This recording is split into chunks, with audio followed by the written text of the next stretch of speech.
Двухтуровая иммунизация, стартовавшая в регионе с начала этой недели, идет полным ходом. Целая очередь на прививку от полиомиелита. Защитить ребенка от вируса решила и Ходя Сдоева. Прививки, согласно графику, она делает обоим своим детям. Последнюю, третью, сегодня получит 3-летний Муса. Я за прививки, прививала всех своих детей и буду прививать, всех призываю, потому что полиомиелит заболевание – это страшное заболевание, как мы все знаем, неизлечимые. Я на слух не реагирую, у меня своя голова на плечах, поэтому нет, я буду прививаться, потому что дети мои, ведь за детей я боюсь.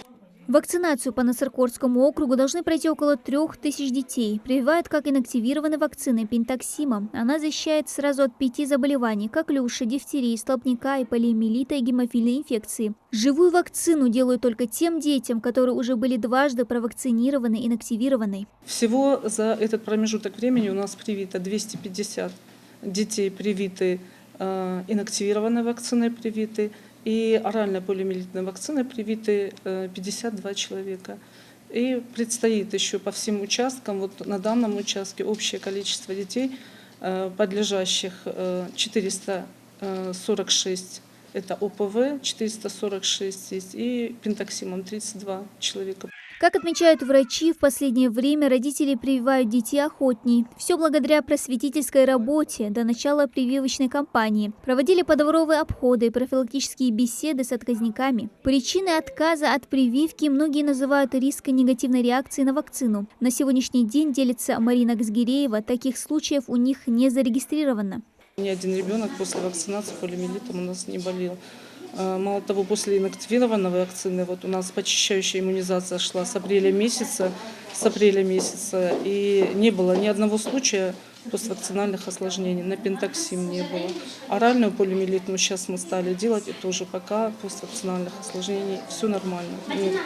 Самый частый вопрос от жителей, кроме возможности заболеть после вакцины, условия ее хранения. С этим проблем не было и нет, отмечают в медучреждении. Вакцина хранится в холодильных камерах при нужной температуре в плюс 2 градуса с соблюдением всех сроков годности.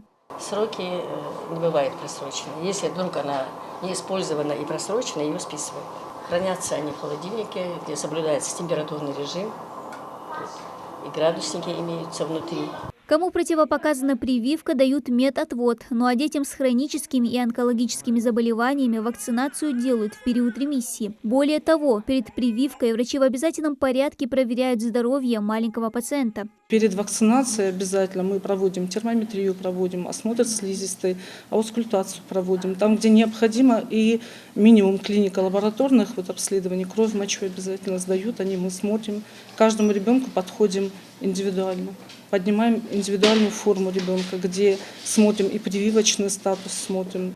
По оценкам Всемирной организации здравоохранения, вакцинация ежегодно предотвращает от 2 до 3 миллионов случаев смерти от инфекционных и ряда онкологических заболеваний. От такого тяжелого заболевания, как полиомиелит, лекарства пока нет. Тяжелые последствия болезни – инвалидность. Единственный выход – вакцинопрофилактика. Понимают это и сами дети, пришедшие на прививку. А как вы думаете, зачем прививка нужна? Чтобы не болеть. Вакцинацию от опасных инфекций, в том числе от полиомиелита, в Ингушетии должны пройти более 73 тысяч детей. Прививают от 3 месяцев до 9 лет. Первый тур продлится до 5 марта, второй с 3 по 9 апреля. А тех, кто не привит, по распоряжению Минобра переводят на дистанционное обучение. Меры приняты, чтобы не заразить детей и не распространить заболевания. Дана Плиева, Джамалил Султыгов, Новости 24.